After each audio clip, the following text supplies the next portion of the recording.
নমস্কার সবাইকে, Lords of creativity চ্যানেলে আপনাদের সকলকে স্বাগত। আজকের ব্লগে আপনারা দেখতে পারবেন পরেশনাথ পাহাড় ও পরেশনাথ মন্দির এবং সেখানে যাওয়া, থাকা, খাওয়া এই সমস্ত কিছু তথ্য। আমার আগের ভিডিওটিতে আপনারা দেখতে পেয়েছেন আমরা মধুবনে গতকাল রাত ছিলাম এবং সেখানে কোথায় কে থেকেছি, কি খেয়েছি সেই সমস্ত কিছুরই তথ্য দিয়েছি, যেটা আই বাটনে পেয়ে যাবে। এবং পরের দিন সকালের আমাদের প্ল্যান ছিল পরেশনাথ পাহাড় এবং পরেশনাথ মন্দির দর্শন। ও ভিডিওর প্রথমেই কিছু কথা বলে নেব পরেশনাথ পাহাড় ও পরেশনাথ মন্দিরের মাহাত্ম্য সম্পর্কে। বেশিরভাগ লোকই পরেশনাথ পাহাড়ের উদ্দেশ্যে পদযাত্রা করে যান, কিন্তু আমাদের টাইমের শর্টেজ থাকার জন্য আমাদের পরবর্তী প্ল্যান দেওঘর হয়। আমাদের কাছে টাইম কম থাকে, আমরা সেখানে বাইকে গিয়েছিলাম এবং বাইকে 1200 বলেছিল এবং শেষমেশ 900 টাকায় যেতে রাজি হয়েছিল ও টিফিন বাবদ এদের 50 টাকা এক্সট্রা ধরাতে হয়। চলুন তাহলে পরেশনাথ পাহাড়ের ইতিবৃত্তান্ত এবার আপনাদের বলি। কথিত আছে 23তম জৈন তীর্থঙ্কর পার্শ্বনাথ স্বামী 100 বছর বয়সে শ্রাবণ মাসের শুক্লা অষ্টমীতে এই পাহাড়ে এসে দেহত্যাগ করেন। সেই থেকে তার নাম অনুসারে এই পাহাড়ের নাম হয় পরেশনাথ পাহাড়। এছাড়া কথিত আছে 24তম তীর্থঙ্করের মধ্যে 20 জনই এখানে মোক্ষলাভ করেছিলেন। প্রত্যেক তীর্থঙ্করের নামে এখানে একটি করে টোম্ব বা ধর্মীয় গ্রন্থি আছে। ঝাড়খণ্ডের সর্বোচ্চ পাহাড় পরেশনাথ ও এই পর্বতের চূড়ায় আছে পরেশনাথ মন্দির। জৈন ধর্মাবলম্বীদের কাছে এই মন্দিরটি অত্যন্ত গুরুত্বপূর্ণ পবিত্র স্থান। পায়ে হেঁটে মধুবন থেকে পাহাড়ে উঠে এই মন্দির ভ্রমণ তাদের কাছে সিদ্ধিলাভের সমতুল্য।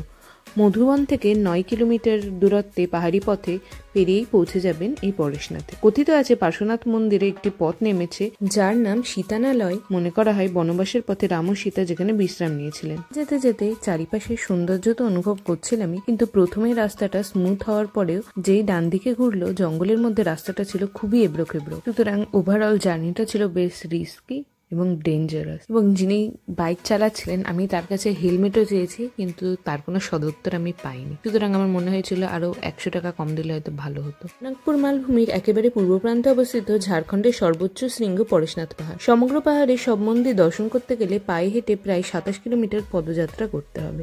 পরেশনাথ পাহাড়ে পরেশনাথ মন্দির ছাড়াও গন্ধর্বমালা, শিখরজি মন্দির, জল মন্দির সহ অন্যান্য টোম্ব আছে, যেগুলি পাহাড়ের এক একটি ঢালের উঁচু অংশে অবস্থিত।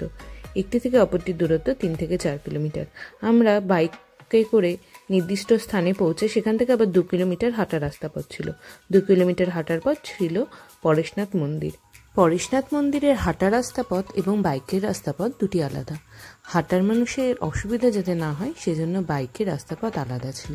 এবং হাঁটা রাস্তা পথের কিছুটা দূর অন্তর অন্তর শেড অর্থাৎ বিশ্রাম নেওয়ার জায়গা আছে, তাতে মাথার উপর ছাওয়া দেওয়াও আছে।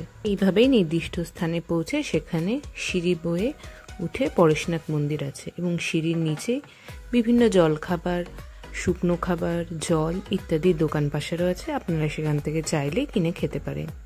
পরেশনাথ মন্দিরে বাইক ছাড়াও আপনারা ডুলি ভাড়া করে আসতে পারেন, আর পদযাত্রা করে তো আসতে পারেনি। ডুলি ভাড়া বাবদ এখানে 3.5 থেকে 4,000 টাকা চাই, কারণ 4 জনে মিলে আপনাকে নিচ থেকে ওপরে প্রায় 9 কিলোমিটার বয়ে আনার জন্য তাদের পারিশ্রমিক এইটুকু যৎসামান্য ঠিকঠাকই আছে। পরেশনাথ পাহাড়ের উপরে পৌঁছে অর্থাৎ পরেশনাথ মন্দিরের সামনে থেকে চারিপাশের প্রকৃতি দেখতে অসাধারণ লাগছিল। মনে হচ্ছিল মেঘের কোনো স্বর্গে যেন এসে উপস্থিত হয়েছি। আর সামনেই তুষার শুভ্র পরেশনাথ মন্দির। উপরের পরেশনাথ পাহাড়ের চূড়ায় উঠে মনে হবে সবুজ, সাদা এবং নীল যেন একত্রে মিশে এক হয়ে গেছে। প্রকৃতি যেন অপরূপ খেলায় এখানে মেতেছে। চারিপাশের প্রকৃতি দেখতে দেখতে শেষমেশ আমরা পরেশনাথ মন্দিরের ভেতরে প্রবেশ করলাম ও এখানে শামিয়ানার নিচে ছোট একটি মন্দিরে তীর্থঙ্করজির পায়ের পদচিহ্ন রাখা আছে।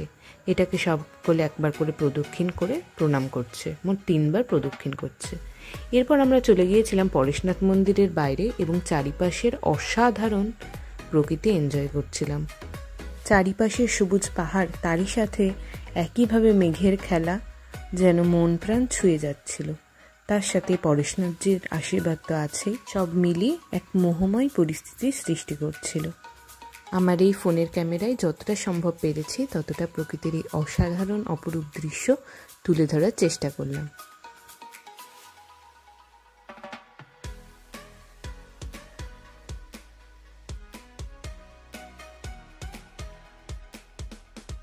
ওই দূরে দেখা যাচ্ছিল হেলিপ্যাডের ব্যবস্থাও আছে, অর্থাৎ হেলিকপ্টারে করে এখানে নেমে এখান থেকে আবার বিভিন্ন টোম্ব আপনারা সেইভাবে ঘুরে দেখতে পারেন।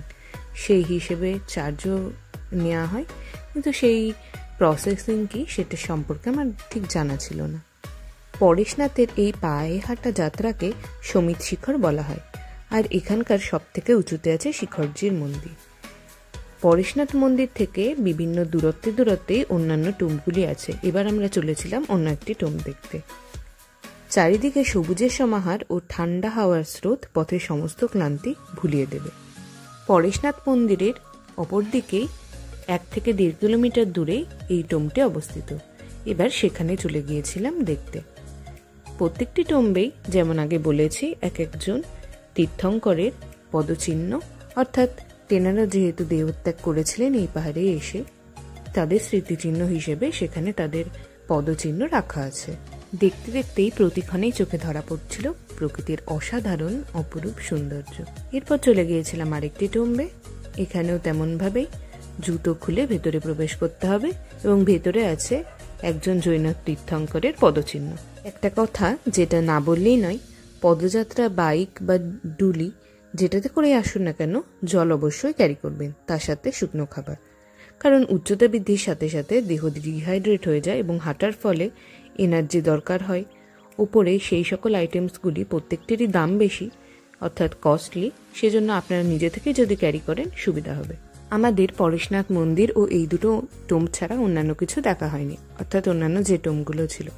এর কারণ একটি, যে আমাদের যেটা ট্রিপের প্ল্যান ছিল সেটা ছিল বেনারস, কিন্তু গাড়ির প্রবলেমের জন্য আমরা এখানে এবং নেক্সট দেওঘরে গিয়েছিলাম। সামনে যেটা এখন দেখছেন সেটাই হলো ডুলি, অর্থাৎ 4 জন মিলে আপনাকে বহন করে নিয়ে যাবে। কথায় আছে কোথাও ঘুরতে যাওয়ার আগে অবশ্যই পড়াশোনা করে যাওয়া উচিত, অর্থাৎ কোনো জায়গায় যাওয়ার আগে সেই সম্পর্কে অবশ্যই জেনে যাওয়া উচিত। আমাদের যেহেতু প্ল্যানে ছিল না, আমাদের সেই সব সম্পর্কে ধারণাও ছিল না, অর্থাৎ সেই জন্যই টোমগুলো দেখা হয়নি। কিন্তু আপনাদের সাজেস্ট করবো আপনারা যেন অন্যান্য টোমগুলো অবশ্যই দেখেন। মেনলি শিখরজি মন্দির সম্ভব হলে, কিন্তু জল মন্দির মাস্ট। এই যে বাম পাশে যেটা দেখতে পাচ্ছেন এটা ছিল একটি টোম, কিন্তু জানা ছিল না বলে এটা আমাদের দেখা হয়নি। অর্থাৎ পরেশনাথ মন্দির দেখে আবার বাইকে করে আমরা চলে এসেছিলাম মধুবনের উদ্দেশ্যে। পরেশনাথ মন্দির যেতে হলে বেস ক্যাম্প হিসেবে আপনারা মধুবনে থাকতে পারেন। সেখানে খুবই কম খরচে বিভিন্ন ভবনে এবং পান্থশালায় আপনারা রাত্রি বাস করে পরের দিন সকালেই ভোর পরেশনাথ মন্দিরের উদ্দেশ্যে যেতে পারেন। আমাদের ওখানকার সবকিছু দেখা হয়ে যাওয়ায় আমরা সেখানে ব্যাগ করে সেখান থেকে রওনা হয়েছিলাম দেওঘরের উদ্দেশ্যে। গাড়ি চালাতেই মাঝে মধ্যে একটু রেস্ট নিয়ে নিচ্ছিলাম, যখন প্রকৃতির অসাধারণ রূপ চোখের সামনে ভেসে উঠছিল। পরেশনাথ পাহাড় পেরিয়ে এবার ছিল দেওঘরের পালা, এবং দেওঘর যেতে যেতে যেহেতু ঝাড়খণ্ড, পাশে তো সবুজ টিলা চোখে ধরা পড়বে, আর স্মুথ রাস্তা, এবং তৃষ্ণা নিবারণের জন্য দাঁড়িয়ে পড়েছিলাম একটি আখের দোকানের সামনে। আখের রসে গলা ভিজিয়ে আবারও স্টার্ট করলাম ড্রাইভিং। আমরা তো মেনলি বহরমপুর থেকে গাড়ি নিয়ে গিয়েছিলাম ঝাড়খণ্ডে, অর্থাৎ দেওঘর, পরেশনাথ পাহাড় সব জায়গায়। কিন্তু রেল লাইনের কথা বলি, কলকাতা ও হাওড়া থেকে Jammu Tawi express, Purva express, Tripura express, Chambal express, Doon express প্রভৃতি ট্রেন ধরে পরেশনাথ স্টেশনে আসতে পারে, এবং সেখান থেকে আপনারা অটো বা গাড়ির মাধ্যমে চলে যাবেন মধুবনে। যেহেতু দেওঘর যেতে অনেকটা ড্রাইভিং করতে হতো, চারিপাশে সবুজ গাছপালা এবং মাঠ দেখে সেখানে খানিকক্ষণ রেস্ট ও সাথে টিফিন করে নিয়েছিলাম। বাট রাস্তা সত্যি ছিল খুবই স্মুথ, কোনো রকম জার্নি অনুভবই হয়নি দেওঘর যেতে। শেষমেশ আমরা পৌঁছে গেছিলাম দেওঘরে, যদিও বিকেল হয়ে গেছিল, এবং এখানে আমরা ছিলাম চকবাজারে হোটেল কমফোর্টে। এখানে রেস্টুরেন্টও আছে, অর্থাৎ ভিতরে চাইলে আপনারা খেতে পারেন, হোটেলের রুমেও খাবার নিয়ে নিতে পারেন। খাবার প্রত্যেকটাই ছিল খুবই সুন্দর, যদিও দামটা ছিল একটু বেশি, যেহেতু হোটেল কাম রেস্টুরেন্ট, সেহেতু ভিতরের হোটেলের খাবারের দাম বেশি ছিল, কিন্তু খাবারগুলো ছিল ঠিকঠাক। আমরা ছিলাম হোটেল 505 এবং সেটারই এখন একটি রুম ট্যুর দেবো। এটি ছিল ডিউলাক্স রুম, ফুল এসি, এবং এখানে 4 জনের শোয়ার ব্যবস্থা আছে, মানে মেনলি 3 জন, এবং আমরা গোটা ফ্যামিলি ছিলাম বলে ডিউলাক্স রুম ছিল 4 জন। এটি পার ডে ভাড়া 1600 কি 1800 সামথিং, এবং নিচে গাড়ি রাখার গ্যারেজও আছে, লিফটের ব্যবস্থা আছে, সবকিছু ছিল ওকে। খাটটাও বেশ বড় ছিল, সাথে সোফা কাম বেড ছিল, অনায়াসে একজন ওখানে ভালোভাবে শুয়ে যেতে পারে। ভেতরের টয়লেটও ছিল পরিষ্কার, ইন্ডিয়ান বাথরুম ছিল, আর গিজারেরও ব্যবস্থা ছিল, টিভি ছিল, এবং জলের ব্যবস্থা 24/7 সবসময় ওকে ছিল। ইন জেনারেল আমার এবং আমার ফ্যামিলি সবারই হোটেলটা খুবই পছন্দ হয়েছিল।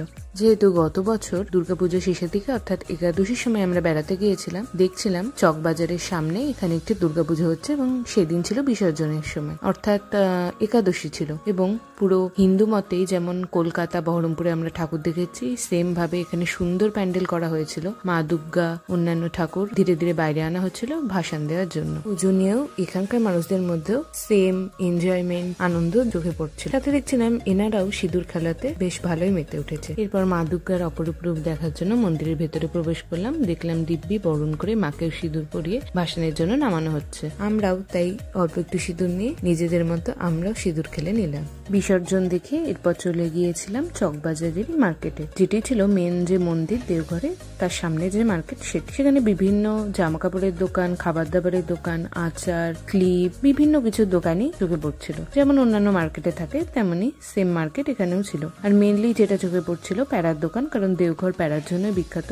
আমরা ফার্স্ট দিন প্যারা কিনিনি, নেক্সট দিন যে দোকান থেকে প্যারা কিনেছিলাম সেটারও ভিডিও দেবো। সেই দোকানের প্যারা ছিল সত্যি অসাধারণ। আমার নেক্সট ব্লগে থাকবে দেওঘরের সমস্ত দর্শনীয় স্থান যেগুলো একদিনেই কভার করতে পারে। সেই জন্য আমার চ্যানেলটিকে অবশ্যই সাবস্ক্রাইব করে দেবেন ও ভালো লাগলে লাইক করে দেবেন। এরপর আমরা এখানকার একটি ফেমাস দোকান চাস্কা থেকে এগরোল খেয়ে চকবাজার ঘুরে শেষে ফালুদা খেয়ে হোটেলে ফিরে এসেছিলাম। Thanks for watching.